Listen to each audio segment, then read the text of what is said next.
Hello, my name's Tom. This is my beautiful wife Roz and our two amazing boys, Laurie and Wilfred.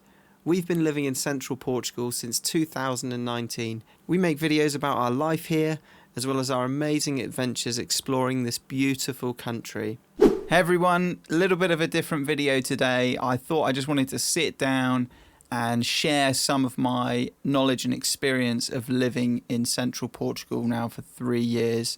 And a bit of a hot topic from people moving here that I've helped is whether to be on-grid or off-grid.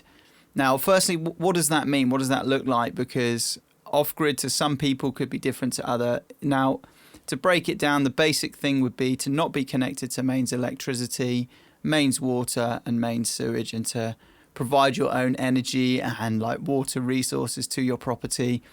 But also off-grid could mean that you are in a very remote property in a different kind of area, as in like on its own, not in a village, but you could still potentially have some of these services and consider yourself off-grid.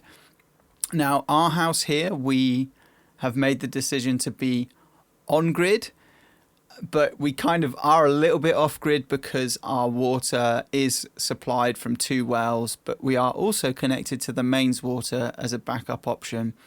Now, this is another thing a lot of people like to consider is having solar, but also being connected to the grid. So I just wanted to talk a little bit about some of the things that you might not have considered when moving to central Portugal with this dream of being off-grid, some of the like roadblocks you might hit, some of the troubles you might have by making the decision to not be on grid. When I'm talking off grid, I'm not really going to cover septic systems because pretty much every property in a rural village or rural location will have some sort of fosse or septic tank solution already installed. Now, the biggest one, and I guess it's the most common for an off-grid property here, is having a property that is completely off-grid. A lot of people have this dream of it's a remote property, which is amazing. It's a beautiful thing, but there's one major factor in Portugal, and I know that indie projects have been through this recently, and that is wildfires. And it can come anywhere, right, in this country. It doesn't matter where you are. The summers get really hot, really dry. So if you're in an off-grid, like remote property that isn't connected to mains electricity or mains water, and you're out there on your own, chances are the bombeiros, the fire brigade, they're not going to come and put energy into saving your property if there's a bigger fire. However, if you're on the edge or outskirts of a small village, the chances of, number one, the villagers helping to protect your property, and two, the bombeiros coming are a lot higher. The chances of you not losing as much land or as much, even potentially your house are greatly increased by being on the edge of a village. So electricity, why are we on-grid electricity rather than off-grid? For us, the initial investment of solar would have been way too high at the time. We would, even with the lower electricity prices, we would have been looking at maybe 10 to 15 years before it paid for itself because of the average usage that we use. And we felt that wasn't a sensible investment at the time for us to make. Despite that, we spoke to a lot of people who are living off grid, and the common thing is the winter. Okay, in the winter, Portugal doesn't have much sun, which means in the winter for running a games room like I have here, or for running electric to heat your water, your washing machine, a lot of people we knew were running petrol generators, which again is very costly on top of your solar because there just isn't enough power in the system. The other thing was people that we know who have sort of a semi on and off grid. Generally in the winter, they were always switching to on grid power rather than off grid. Now, if you have the money to invest up front and it's something you really want to do, yes, it will pay for itself, but you're looking at potentially a 10 plus year return on that investment. So it's something to really consider, especially with the rise in prices of electricity and the rising costs of installation of solar. I do like to think that in the next 5 to 10 years, the cost of solar and batteries are going to go down, especially lithium batteries now. I think the prices are already coming down compared to a couple of years ago. So maybe in the future, it's something we will look into. But I still would be a bit worried about the winter, and I probably would look to go for a solution where we remain on the mains electric so that it can kind of switch over when the power drops too low. So we talked a little bit about electricity. Now let's move on to water. Why are we on mains water here and not off grid? Now, if you follow us on Instagram, you may have seen that we did connect our wells up. But unfortunately, due to the ridiculously dry winter last year and the crazy heat waves this summer, we only made it until September before our well completely dried up. Now, our well is not a rainwater well. It's fed by the water table, and it's 17 meters deep.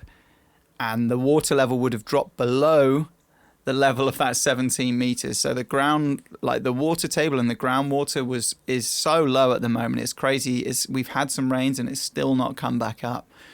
So we are now reconnected onto the mains, and now I have a solution where, kind of like what I would want with electricity, where I've just got to change 2 valves over, and if the well fills back up, I can switch over, and if the well's looking low, I can switch back to the mains. Now, electricity here in Portugal is still relatively cheap. Water also relatively cheap. Depending on the area you're in, some people's water is still like, you might only be paying €5 a month here. It's so cheap if it's still run by the municipal, by the local council. Whereas a lot of council areas now have sort of subcontracted and all joined together to set up a big corporation to kind of run the sewage, the water treatment, the rubbish collecting. And, you know, our bill went from being sort of €8 a month with the council to maybe €20 a month when it went to a corporation. So it's still relatively cheap to be supplied water on grid here, which is why it's kind of not really too much of a bother for us remaining connected. And it's nice to have the option to be able to switch. Now, I would always, if I was moving to central Portugal or was giving advice to someone, I would always look for a property with a well. It's just so useful to have, especially if you want to have your own garden and set up your own irrigation. We're super blessed here, super lucky that we've got 2 wells. One of them that's dried up is 17 meters deep, and the other one that feeds our garden is 12 meters deep, both fed off the water table. So generally, they're really reliable. The previous summer, I drained the 12-meter one completely dry, like emptied it completely out, left the pump running for 18 hours straight to let it go down. And this was in the middle of August, and you could see the water flowing back through the walls, even though it was completely empty. Obviously, the winter before, it wasn't so dry. So, yeah, we had a good amount of rain that year to keep everything topped up and everything really nice. Another thing is, in a lot of rural Portuguese villages, you have water taps that run off water mines or potentially old wells. And there's these free fonts or taps that are through the villages. So another thing, if you are looking to be off-grid and water does run dry on your well, there are these taps around. So some of our friends, where their wells have run dry, they've had to be traveling to the next village over that's potentially got a different water table level where the taps haven't run dry, and just filling up water from the free taps. So it is possible to kind of be, you know, self-sufficient in terms of water, even in a really dry summer here. It's just going to mean you're going to have to put a bit of effort in to go and get your water, and obviously irrigation could be quite tricky. But yeah, for us, being on grid is a much more comfortable solution. We on average pay about €50 a month for our electricity. Now that can raise in the winter to over €100 a month if we are using electric heaters, which in our cold house we kind of have to sometimes. And my mum also lives in Portugal, so her average bills in the winter were around €100 to €110 a month. And then through the summer, I think her cheapest has been €18 for electricity for the month, because she hasn't been running any heaters. Her water is heated by gas. So yeah, you can, you know, on average have maybe €50-60 a month electricity bill. And that's what I'm saying. If you're looking to invest in solar, it's going to be a long time to pay for itself. Obviously, depending on your own usage and what your plan is for your property. But electricity and water costs are still relatively cheap here in Portugal. As for gas, finding a property on mains gas is, yeah, I don't know of anywhere unless you're in a city. So gas still, we have 2 really big canisters, and we pay, I think the cheapest we've had is €90, and The last one was 96. So let's say €100 for a big bottle of gas.